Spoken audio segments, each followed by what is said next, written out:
Sorta of the Mob. Once again, I approached the end of September wondering where the hell the time went. Unlike last year at this time, the autumn bug hasn't really bitten me yet. It doesn't seem like fall because the summer weather stuck around late this year. We actually had more cool weather in August than in September. Welcome to St. Louis, where the weather never makes any damn sense. We'll probably end up having a hard freeze around the 14th or so, and then later I'll be sweating my nads off on Halloween night. Whatever. I'm not going to trip off it. It may not feel like autumn at this moment, but it will soon enough. Once that chill kicks in and the colors start showing, I feel like I've been reborn. At least I know I'll have a haunt to go to. I know when I recorded the October show last year, I mentioned that my friends with the home haunt weren't doing the full haunt anymore. But they ended up calling me 2 weeks before Halloween to tell me they'd built it and wanted to know if I was going to make it out there. They said they're just doing it 3 more times and then that's it. That's the last time the show is closing, and they really, really mean it this time. Just like the last 6 or 7 times they said they weren't going to do it anymore. Whatever. It's starting to sound kind of familiar. I keep seeing that same pattern in something else Halloween and haunt related that I'm involved in. Anyway, the sci-fi convention is coming up this weekend, so it'll be a busy but awesome weekend with the masquerade. And then after that, it'll be time to fix and revamp my own costume for Halloween. I keep saying every year that I'm going to do that in the off-season, cut all the creepy cloth off my cloak and replace it since it's all dreaded up and looks more like a monochrome ghillie suit than a reaper's cloak. And I never do. I end up waiting until the night before the haunt and there's not enough time, so I just end up adding another couple of layers on top of the old stuff and I call it good. After 6 years, that damn thing's starting to get really, really heavy. Why do I never follow through on my plans to fix it? I don't know. But damn if it doesn't still get the job done. It may look like a giant geriatric Bob Marley wig to me now, but haunt-goers still get pretty creeped out when I come looming up out of the shadows wearing it. But this time, I'm going to get it fixed in time before Halloween night, and make those gloves for it too, and I really, really mean it this time. Probably. At least, if I don't, and I'm not saying I won't because I definitely will, but theoretically, if I don't, at least I know that it's still going to get the scares and the audience is going to think it looks great, and that's the important thing. I don't have homework to worry about this year, so the October horror movie marathon is back on. At the very least, I need my 3 big Halloween-themed ones, Trick or Treat, Season of the Witch, and of course Halloween, followed by Carpenter's The Thing, Phantasm, and the original Night of the Living Dead. It just ain't October without those. To be honest, the horror movie thing is more just a tradition than anything else.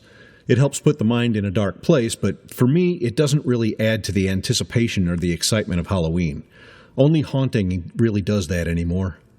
Looking through pictures of previous builds or watching the progress pictures posted by other haunters, that's what tickles the Halloween nerve in me like no movie can. Movies are just passive entertainment. Haunting is creation. It's interaction. It's alive. There's watching people act in front of sets, and then there's building your own sets and acting yourself. And the latter is so much more satisfying. Do you act in your own haunt?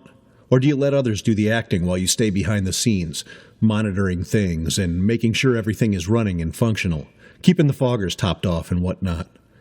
I don't think I could run a haunt without acting in it at least half the time.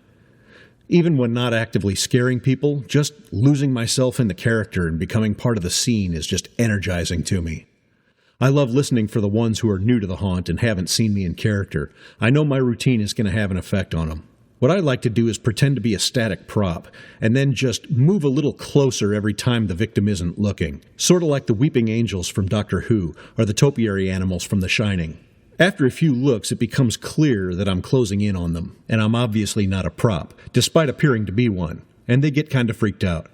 It may not get as big and as loud a response as a full-out jump scare would get, but we've got other actors in the haunt to provide those. Variety's the spice of life, or death in my case. I have a great time playing this little cat and mouse game. The anticipation of them making the revelation is a little thrill that just never gets old. When do you feel the most excitement about the haunt? Is it while the guests are going through and the magic is taking place? Or during the build when your visions are finally taking shape? How about during the takedown after Halloween when your mind is flooding with ideas for next year? One of my favorite moments is during the final scramble as the visitors start showing up and forming the line while we're slamming the last few staples in and hooking up the last extension cords that we'd forgotten about earlier. And simultaneously trying to get our costumes on. Yeah, we're those kind of haunters.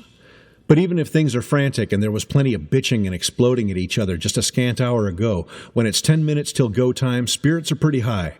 The excitement kicks in. People are giggling and grinning, even if they're in a panic. At that point, the general feeling is, if something ain't done, it ain't gonna be. And if something still doesn't work, it's not going to, so forget about it and let's do this. Our victims are here and waiting for us to do what we do, so let's not keep them waiting any longer. In the immortal words of Jane Cobb, let's be bad guys. It seems odd that we play the role of tormentors and our victims thank us for it. People come to us looking to be terrorized. To a safe extent, of course, but still, it's an odd quirk in our human makeup that makes us seek fear and threat. But so long as that's there will always be those of us ready to supply it. Just humble servants feeding the fear Jones, sharing the gift of darkness. The very thought of it warms my cold little heart. I still have a few fragmented Halloween memories from childhood. Home haunting wasn't really a thing back then, nowhere near what it is now, but a few folks went the extra mile beyond the basic window decorations and cobweb fluff around the porch. Those who put out a few tombstones or set up a mannequin on the porch or even played creepy sounds and music outside were my favorite houses to go to, regardless of how good the candy hall was. These old people are cool, I thought. They actually get it. They understand what Halloween is. I can get candy from any of these houses, but these people have fun. They weren't just grown-ups, strangers living in a different world. They were actually playing along with us. On that night, our social world got a little bigger and more populated, and people we normally wouldn't give a second look to or acknowledge with more than a passing nod were like new playmates, even if only for a very brief time. Strangers were coming together and interacting with one another, and a good time was pretty much had by all.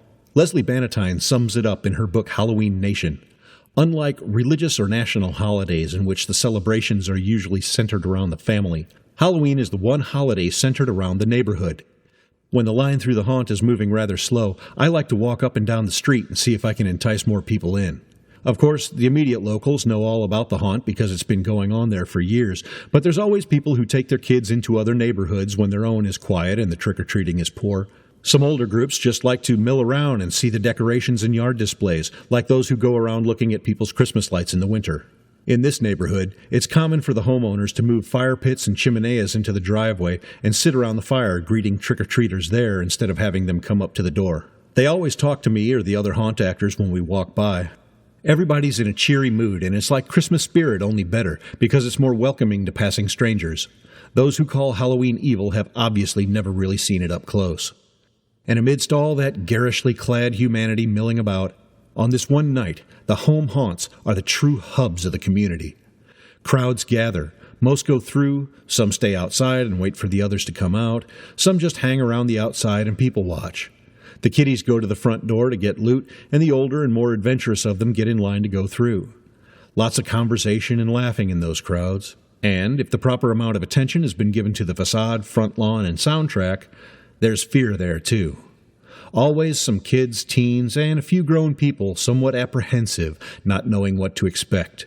Some of them are thinking, will there be spiders in there? I hate spiders. Or clowns, or whatever. Scaring themselves by wondering how scared they'll get. Fearing fear itself. That's why I like working the crowds more than being inside. I like to just gently crank up the dread on the jittery ones so they're really second-guessing their resolve by the time they get to the entrance. And then watch and listen to them exit a few minutes later laughing and freaking out. Eventually, the crowd thins. The last few, usually people who already went through earlier in the evening and want to come back for another pass, get their fix, give us loads of compliments, and we all retire to the house to take the makeup off, shed a few layers of costume, and share stories and laughs with the group over beers and a bowl of chili. It seems weird, all those weeks of work for just a few hours of fun. I don't even try to explain it to those who don't understand. I barely understand it myself. It certainly defies logic. But then, what's logical about a haunted house?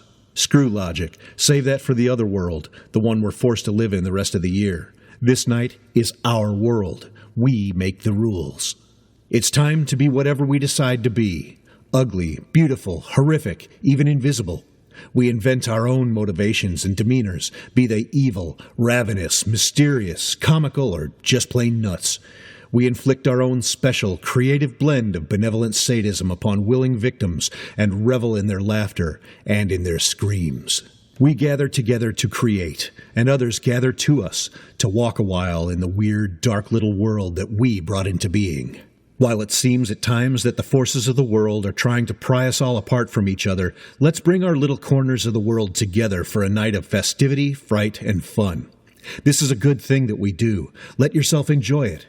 In the time left before the big dance, try not to sweat the small stuff. Know when to say done, and don't drive yourself crazy trying to add extra stuff at the last minute. And when things seem overwhelming, remember the Haunter's Prayer. O great pumpkin, grant me the serenity to accept the things I cannot complete, the focus to complete the things I can, and the craftiness to camouflage the bare spots so nobody'll know the difference. Above all, have fun. I'm Revenant, and you're listening to Hauntcast. Keep the ghost light burning, and happy Halloween. I'm going now. Heaven help you. Please like and follow the podcast. Stalk us on Instagram, Facebook, and YouTube. Links in the description. And help us by sharing Hauntcast with all your haunted Halloween brethren. Until next time, stay scary.